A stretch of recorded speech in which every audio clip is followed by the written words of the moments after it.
ඔයාට දැන් වයස කීයද? අවුරුදු 40ක්ද? එහෙනම් මේ වීඩියෝ එක ඔයාට. දැන් අවුරුදු 40ක් වුණාට පස්සේ ඔයාට හිතනවාද මට ජිම් එකට ගිහිල්ලා වර්ක්අවුට් කරලා ඇඟ පොඩ්ඩක් හදාගෙන තියෙන ලෙඩ වලින් බේරිලා පොඩ්ඩක් ඉන්න කියලා? තාම ඉතින් පරක්කු නැහැ නේද? එහෙනම් වැඩේ පටන් ගන්න පුළුවන්. ඉතින් ගොඩක් කට්ටියගේ තියෙන අදහසක් තමා 40න් පස්සේ ජිම් එකට ගිහිල්ලා වර්ක්අවුට් කරන්න පටන් ගත්තොත් එහෙම ඒගොල්ලොන්ගේ ෆැට් එක අඩු කරගන්න බැරි වෙයි, මසල් එකක් හදාගන්න බැරි වෙයි කියලා ඉතින් ගොඩක් වැරදි අදහස් තියෙනවා. ඉතින් මම මේ කතා කරන්නේ 40න් පස්සේ කෙනෙක් ජිම් එකකට ගිහිල්ලා වර්ක්අවුට් කරලා ඉස්සරහට යනකොට මොකද්ද වෙන්නේ? අපිට කොහොමද අපි එක වෙන්නේ? අපිට මොන වගේ චැලෙන්ජස් දෙන්නේ? අපි ඒවා මුණ දීලා කොහොමද අපි නිවැරදි විදියට සෞඛ්‍ය සම්පන්න විදියට ඉන්න ඇඟක් හදාගන්න කියලා තමයි මම අද මේ වීඩියෝ කතා කරන්නේ. එහෙනම් මේ වීඩියෝ එක ඉවරනකම් මාත් එක්ක රැඳිලා ඉන්න. ඔයාලට ක්ලියර් කරගන්න පුළුවන් මේ වැරදි අදහස් සේරම. ඇත්තටම අවුරුදු 40 දී අපේ ඇඟේ සෑහෙන වෙනස්කම් ටිකක් සිද්ධ වෙනවා. ඉතින් අවුරුදු 40න් පස්සේ අපේ හෝමෝන්ස් ලෙවල් අඩු වෙන්න බලනවා, ටෙස්ටොස්ටෙරෝන් හෝමෝන්ස්. ඊට පස්සේ ඒ හෝමෝන්ස් අඩු වෙද්දී ගොඩක් කට්ටිය හිතනවා මසල් එකක් බිල්ඩ් කරන්න බෑ, ෆැට් ලොස් කරන්න බෑ, අපේ ස්ට්‍රෙන්ත් එක අඩු වෙනවා මේමයි කියලා. නමුත් ඔයාගේ කැපවීමත් එක්ක ඔයාට තියෙනවා නම් උනන්දුවක්. ඉතින් මේ දේවල් වලට උත්තර තියෙනවා. ඉතින් මේ දේවල් කරන්න නම් ඉතින් ගොඩක් රිසල්ට් වලින් පේනවා මේ කාලෙදිත් ඔයාලට මසල් එකක් ඩෙවලොප් කරලා හොඳ ස්ට්‍රෙන්ත් එකක් හදාගෙන හොඳ ෆැට් ලොස් එකක් කරගන්න පුළුවන්. ඉතින් මේ වැරදි අදහස් නැති කරගෙන මුලින්ම ඔයාලා ස්මාර්ට් විදිහට ට්‍රේනින් කරන්න ගන්න. ඒ කියන්නේ කෑම ටික අරගෙන හරි විදිහට හරි ප්ලෑන් එකකට යනවා නම් ඔයාලට පුළුවන් මේ අවුරුදු 40 දී වුණත් ඔයගොල්ලොන්ගේ අර ඩ්‍රීම් බොඩි එකට ලං වෙන්න. අපි කියන්නේ අර තරුණ විදිහටම එන්න පුළුවන් කියලා. නමුත් ඔයාලගේ හිතේ තියෙන අදහසක් නම් අන්න ඒ විදිහට ඔයගොල්ලොන්ගේ හරි ගෝල් එකකට ඩ්‍රයිව් කරගෙන යන්න පුළුවන්. හරි ප්ලෑන් එකක් එක තිබුණොත් විතරයි. මේ වයස කෙනෙක් මුලින්ම වර්ක්අවුට් පටන් ගත්ත කෙනෙක් නම් ඒගොල්ලෝගේ මුලින්ම ඇඟේ වෙනස් සිදුවෙන වෙනස්කම් ටික තමයි ඔයගොල්ලෝගේ මසල් ඇක්ටිවේෂන් එක වැඩි වෙනවා, ස්ට්‍රෙන්ත් එක වැඩි වෙනවා, බොඩි ෆ්‍රේම් එක වැඩි වෙනවා. ඉතින් මුල් සති කිහිපයේ ඔයගොල්ලෝගේ ෆොස්ටර් එක ඉම්ප්‍රූව් වෙනවා. ඒ වගේම ඔයගොල්ලෝගේ ස්ට්‍රෙන්ත් එක වැඩි වෙලා ඒගොල්ලෝගේ හැම වීක්නස් ගතිය අඩු වෙලා ඔයගොල්ලෝගේ වීක්නස් කිහිපයක් තියෙනවා නම් ඒව අඩු වෙලා. ඉතින් මේ දේවල් හරි විදියට ඔයගොල්ලොන්ට කරගෙන යනකොට බොඩි එකේ මෙන්න මේ වෙනස්කම් ටික සිද්ධ වෙනවා.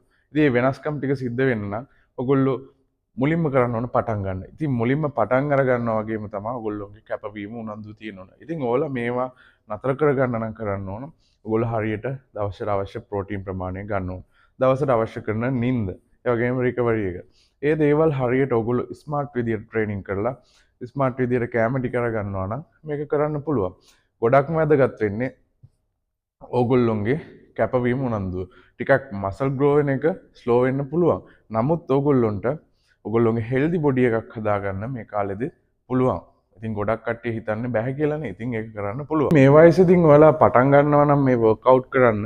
ඉතින් ඕගොල්ලෝ බය වෙන්න හොඳ නැහැ. ඕගොල්ලොන්ට තියෙන්නේ කැපවීම උනන්දු උත්සාහයක් තියෙනවා නම් අනිවාර්යයෙන්ම ඕගොල්ලොන්ගේ බොඩි එක චේන්ජ් වෙන්න පටන් ගන්නවා. ඉතින් පොඩ්ඩක් ස්ලෝ වෙන්න පුළුවන්. නමුත් ඒක ක්‍රියාවලිය අපිට අවශ්‍ය විදිහට අපිට දෙන්න පුළුවන්.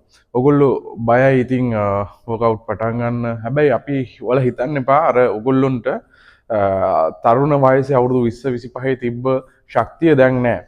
නමුත් ශක්තිය තියෙනවා. නමුත් ඒ ශක්ති ප්‍රමාණයෙන් ඔයාලා ඒ විදිහට අර weight lift කරන්න බෑ. නමුත් ඔයගොල්ලොන්ට පටන් අරගෙන පොඩි weight එකේ ඉඳලා සාමාන්‍යයෙන් ඔයගොල්ලොන්ට ඉම්ප්‍රූව්මන්ට් එකකට යන්න පුළුවන්.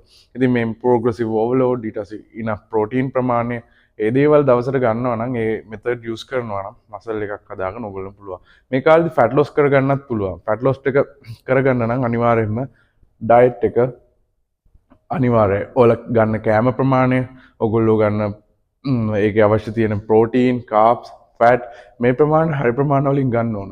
නැතුව දිගින් දිගටම අනවශ්‍ය විදිහට අවශ්‍ය නැති විදිහට ගන්න ඕන. ඕනනම් කැලරි ඩිපොසිට් එකකට යන්න ඕන ඔයාලා. අනිවාර්යෙන් කැලරි ඩිපොසිට් එකක ඉන්න ඕන ෆැට් ලොස් කරනවා නම්. ඉතින් කැලරි ඩිපොසිට් එකක ඉන්න කෙනෙක්ට මේක හයි කැලරි ඩිපොසිට් එකකට යන්න ඕන නැහැ. ස්ලයිඩ්ලි පොඩි කැලරි ප්‍රමාණයක් අඩු කරගෙන ඔයගොල්ලෝගේ එනර්ජි එකක් තියාගෙන ඉතින් කරගෙන යන්න පුළුවන්. ඉතින් මේ වයස්වල ගොඩක් කට්ටිය කරන වැරද්දක් තමයි බර අඩු කරගන්න, කෑම අඩු මේ ෆැට් අඩු කරගන්න කියලා කෑම කන්න නැතුව ඉන්නවා වෙන්න පුළුවන්.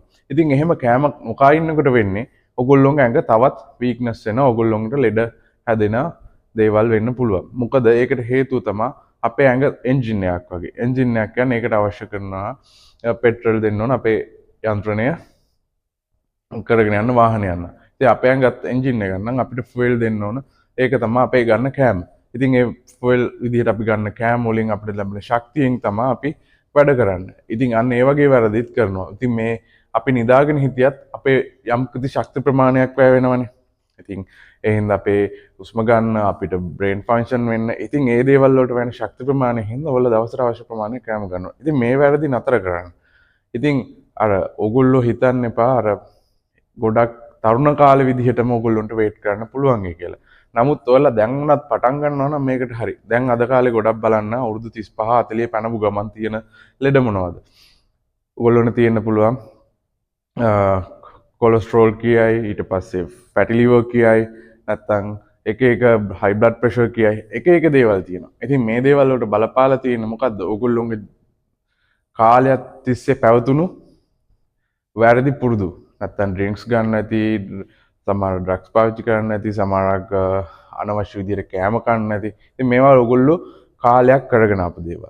ඉතින් ඒ කාලයක් තිස්සේ කරගෙන ආපු පුරුදු ටික නතර කරලා ඔයගොල්ලෝගේ ලයිෆ් එක චේන්ජ් කරන්න පටන් ගත්තොත් ඔයගොල්ලොන්ට අවුරුදු 40 50 60 ඒ කාලේදී වුණා හොඳට ඉන්න පුළුවන්. තාම පරක් වුණා. ඉතින් දැන් ඔයගොල්ලොන්ට හැදිලා තියෙන ලෙඩ බලන්න. ඒ දේවල් වලට බලලා මේ පැත්තට යොමු වෙන්න. නැත්නම් ඩොක්ටර් කෙනෙක් කිව්වට පස්සේ ජිම් එකකට ගිහිල්ලා නැත්නම් ජිම් එකකට යන්න ඕනේ නැහැ. අඩුම දවසකට අවශ්‍ය කරන ස්ටෙප් ප්‍රමාණය, දවසකට අවශ්‍ය කරන පෝෂණ ටික අරගෙන පොඩි ඇක්ටිවිටි ටිකක් කරගෙන ගෙදර ඉඳලා හරි එහෙම කරනවා නම් කොච්චර නිරෝගීවත්ම ඉන්න පුළුවන්ද? ඉතින් මේ දේවල් ඕගොල්ලෝ හිතන්නේ සරල වෙන්න පුළුවන්. නමුත් ඔයාලා මේකට පොඩි වියදමක් යනවා. ජිම් එකකට යනවා නම් ඒ ජිම් ෆීස් එකක් ගෙවන්න වෙනවා. කැම ටිකට පොඩ්ඩක් වියදම් කරන්න වෙනවා. නමුත් ඔයාලා ඒක ඔයාලා වක්‍රව බැලුවොත් එහෙම ඔයාලා ඩොක්ටර් කෙනෙක්ට ගිහිල්ලා එකපාරම ඒ amount එක pay කරන්න වෙනවා. ඉතින් මේ දේවල් ඔයාලා හිතන්න ඕන බුද්ධි. ඉතින් තවත් පරක්කු වෙන්නේ නැතුව මේ දේවල් පටන් ගන්න. ඉතින් පරක්කු වෙන්න ඕගොල්ලෝගේ හෙල්ත් එකට තියෙන ඉෂුස් වැඩි වෙනවා ඇරෙන්න ඒවා අඩුවීමක් වෙන්නේ නැහැ. ඒ පැත්ත අඩු කරගන්න නම් ඔයාගේ ෆිට්නස් පැත්ත පටන් ගන්න ඕන. පරක්කුයි කියලා හිතන එක නෙමෙයි වැදගත් වෙන්නේ ඔයා පටන් ගන්න එක. ඉතින් ඒ පටන් අරගෙන ඔයා කාලයක් කරගෙන යනකොට ඔයාට පළවෙනි මාස දෙක තුන වලට පොඩ්ඩක් ස්ට්‍රගල් වෙයි. හැබැයි ඔයා කන්ටිනියස්ලි කරන් යනකොට ඕගොල්ලොන්ට දකින්න හම්බෙයි ඕගොල්ලෝගේ රිසල්ට් එක. ඒ රිසල්ට් එක දැක්කම ඔයාට ආස හිතේ. ඔයාගේ බොඩි එක චේන්ජ් වෙනවා, ඔයාගේ ෆේස් එක චේන්ජ් වෙලා ඔයාගේ යං ලුක් එකක් එන්න බලනකොට ඒ කාලෙදිත් ඔයාලා වෙන ආස හිතේ. ඉතින් ඒ හින්දා ඒක පටන් ගන්න.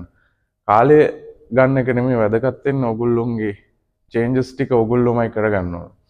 අපිට පුළුවන් ඒකට හෙල්ප් කරන්න. ඕගොල්ලොන්ගේ මීල් ප්ලෑන් එකකට, ඕගොල්ලොන්ගේ වර්ක්අවුට් එකකට හැම දෙයකට අපිට හෙල්ප් කරන්න පුළුවන්. නමුත් ඩ්‍රයිව් කරන්න ඕන. අපිට කියන්න පුළුවන් මේ විදිහට කියලා. ඕගොල්ලොන්ට වෙන්න ඕගොල්ලෝම තමයි ඕගොල්ලෝගේ ලයිෆ් එකේ ඕගොල්ලෝගේ බොඩි එක ක්‍රියේට් කරගන්න නිමවුම් කරුවා වෙන්නේ. ඒ හින්දා හොඳට මතක තියාගන්න අවුරුදු 40 පහ වුණා කියලා ප්‍රශ්නයක් නැහැ. ඔයගොල්ලෝගේ බොඩි එකට තියෙන හෝමෝන් ලෙවල්ස් පොඩ්ඩක් එහෙම වුණා පොඩ්ඩක් අඩු වෙන්න පටන් ගන්න කාලේ.